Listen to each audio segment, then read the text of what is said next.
Yo, what's up YouTube? Today I'm going to show you guys how to customize your Google Chrome. All you got to do is go to the top corner, these three dots right here, click on them, and then scroll down to settings. Scroll down to where it says appearance, and then click the triangle right here. And then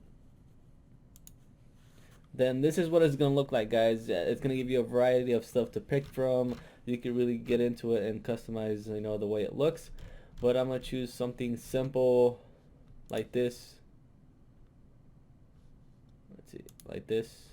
All you gotta do is click add to Chrome, and I think that's about it, guys. That's all you have to do for now.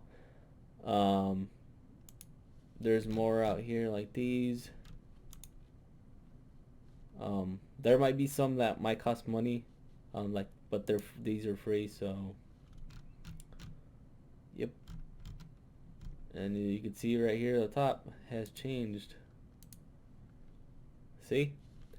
Um, Hope this video helps out, guys. And if you guys want to see more tutorials, let me know in the comments down below what you guys want to see. And like and subscribe. And I'll catch you guys next time. Later.